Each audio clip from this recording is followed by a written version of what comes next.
पिछले video part 4 में भारत का संविधान भाग 4 में आपने अनुच्छेद 51 तक जाना।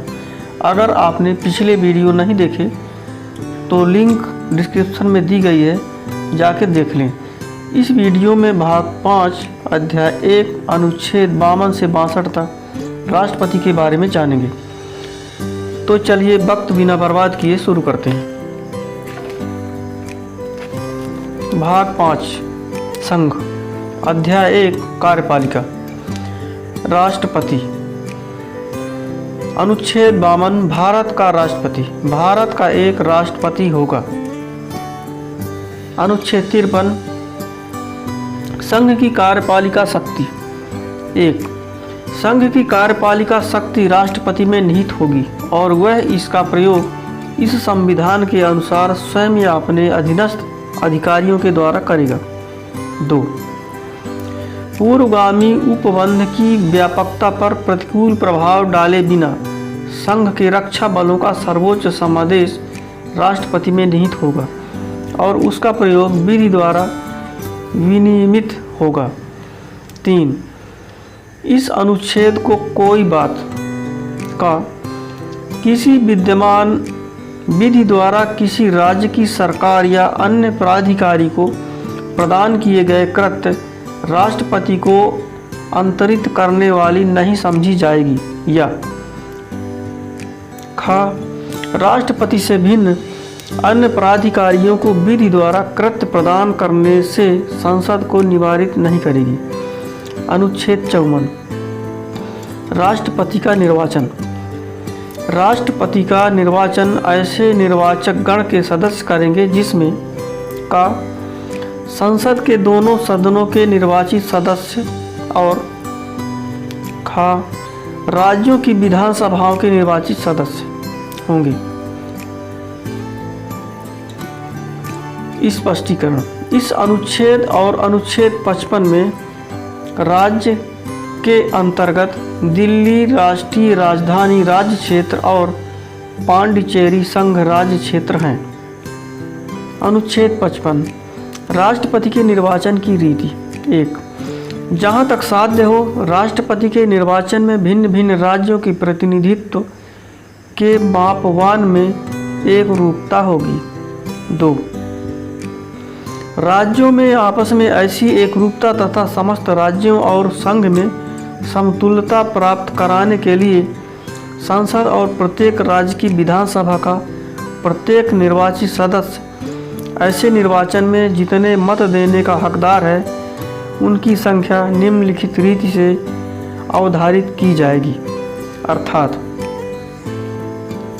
का किसी राज्य की विधानसभा के प्रत्येक निर्वाचित सदस्य के उतने मत होंगे जितने कि 1000 के गुणित उस भागफल में हो जो राज्य की जनसंख्या को उस विधानसभा के निर्वाचित सदस्यों की कुल संख्या से भाग देने पर आए। खा यदि 1000 के उक्त गुणितों को लेने के बाद शेष 500 से कम नहीं है तो उपखंड खा में निर्दिष्ट प्रत्येक सदस्य के मतों की संख्या में एक और जोड़ दिया जाएगा। गा सदन के प्रत्येक निर्वाचित सदस्य के मतों की संख्या वह होगी जो उपखंड का और उपखंड खा के अधीन राज्यों की विधानसभाओं के सदस्यों के लिए नियत कुल मतों की संख्या को संसद के दोनों सदनों के निर्वाचित सदस्यों की कुल संख्या से भाग देने पर आए, जिसमें आधे से अधिक भिन्न को 1 गिना जाएगा और अन्य भिन्नों की उपेक्षा की जाएगी। 3 राष्ट्रपति का निर्वाचन आनुपातिक प्रतिनिधित्व पद्धति के अनुसार एकल संक्रमणीय मत द्वारा होगा और ऐसे निर्वाचन में मतदान गुप्त होगा।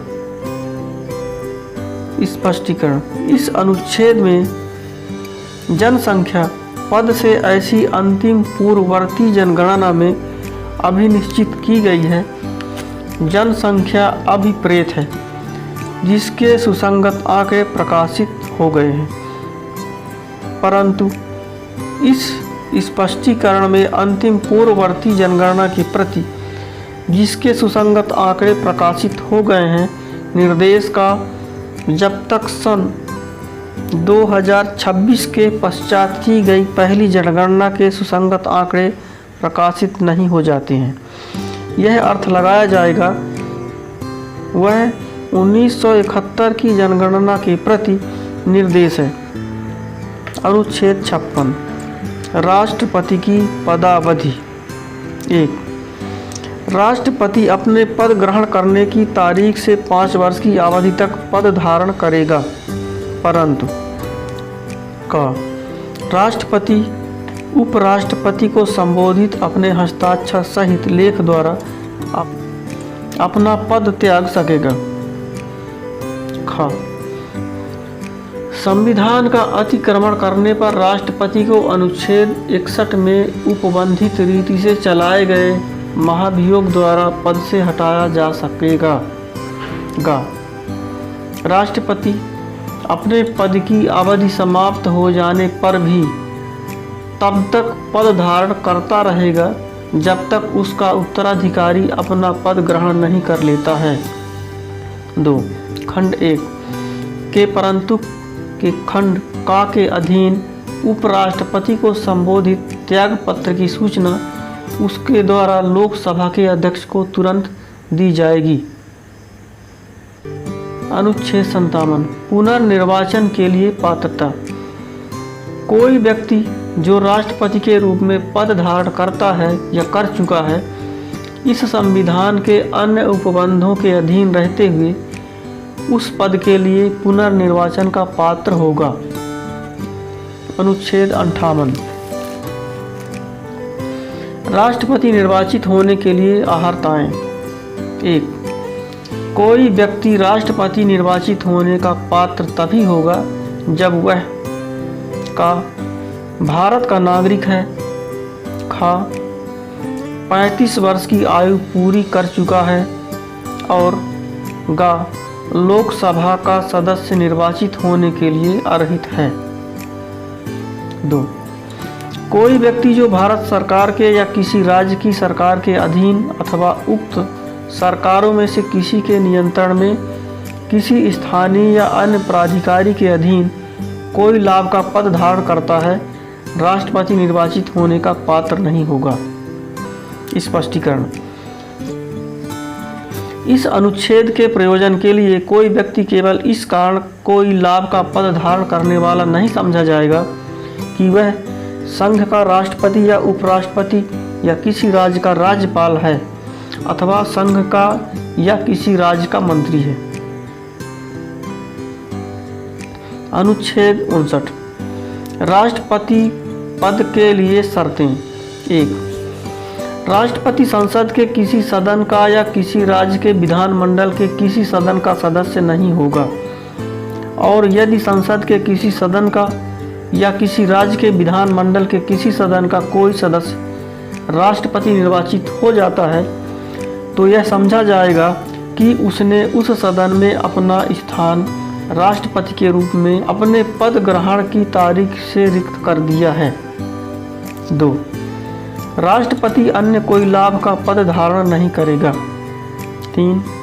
राष्ट्रपति बिना किराया दिए अपने शासकीय निवासों के उपयोग का हकदार होगा तब तक ऐसी उपलब्धियों, भत्तों और विशेषाधिकारों का जो दूसरी अनुसूची में विनिर्दिष्ट है हकदार होगा। 4. राष्ट्रपति की उपलब्धियां और भत्ते उसकी पदावधि के दौरान कम नहीं किए जाएंगे।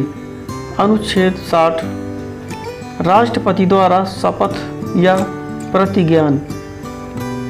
प्रत्येक राष्ट्रपति और प्रत्येक व्यक्ति जो राष्ट्रपति के रूप में कार्य कर रहा है या उसके कृत्यों का निर्वहन कर रहा है, अपना पद ग्रहण करने से पहले भारत के मुख्य न्यायमूर्ति या उसकी अनुपस्थिति में उच्चतम न्यायालय के उपलब्ध ज्येष्ठतम न्यायाधीश के समक्ष निम्नलिखित प्रारूप में शपथ लेगा या प्रतिज्ञान करेगा और उस पर अपने हस्ताक्षर करेगा, अर्थात मैं अमुक ईश्वर की शपथ लेता हूँ कि मैं श्रद्धापूर्वक भारत के राष्ट्रपति के पद का कार्यपालन सत्यनिष्ठा से प्रतिज्ञान करूँगा अथवा राष्ट्रपति के कृत्यों का निर्वहन करूँगा तथा अपनी पूरी योग्यता से संविधान और विधि का संरक्षण और प्रतिरक्षण करूँगा और मैं भारत की जनता की सेवा और कल्याण में निरत रहूँगा। अनुच्छेद 61 राष्ट्रपति पर महाभियोग चलाने की प्रक्रिया। 1. जब संविधान के अतिक्रमण के लिए राष्ट्रपति पर महाभियोग चलाना हो तब संसद का कोई सदन आरोप लगाएगा। 2. ऐसा कोई आरोप तब तक नहीं लगाया जाएगा जब तक कि ऐसा आरोप लगाने की प्रस्तावना किसी ऐसे संकल्प में अंतर्विष्ट नहीं है जो कम से कम 14 दिन की ऐसी लिखित सूचना के दिए जाने के पश्चात प्रस्तावित किया गया है और जिस पर उस सदन की कुल सदस्य संख्या के कम से कम 1/4 सदस्यों ने हस्ताक्षर करके उस संकल्प को प्रस्तावित करने का अपना आशय प्रकट किया है और उस सदन की कुल सदस्य संख्या के कम से कम 2/3 बहुमत द्वारा ऐसा संकल्प पारित नहीं किया गया है। 3.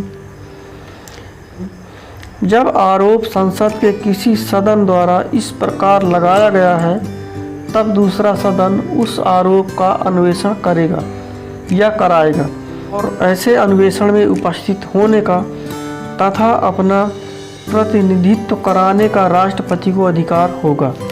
4.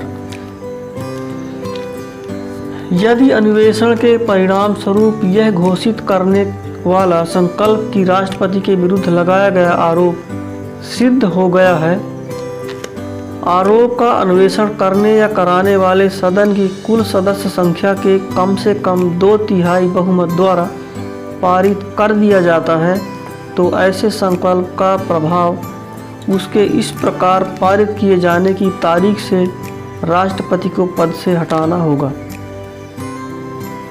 अनुच्छेद 62 राष्ट्रपति के पद में रिक्त भरने के लिए निर्वाचन करने का समय और आकस्मिक रिक्ति को भरने के लिए निर्वाचित व्यक्ति की पदावधि। 1. राष्ट्रपति की पदावधि की समाप्ति से हुई रिक्ति को भरने के लिए निर्वाचन पदावधि की समाप्ति से पहले ही पूर्ण कर लिया जाएगा। 2.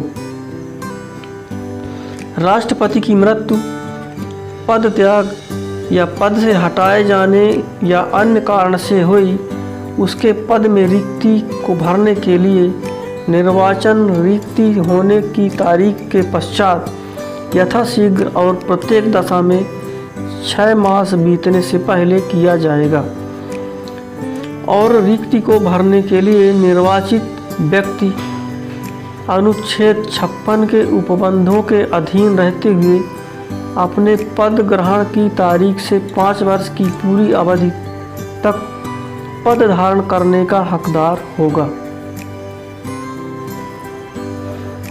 दोस्तों, हमें पूरा विश्वास है कि हमारे द्वारा किया गया प्रयास और राष्ट्रपति के बारे में दी गई जानकारी आपको ज़रूर पसंद आएगी।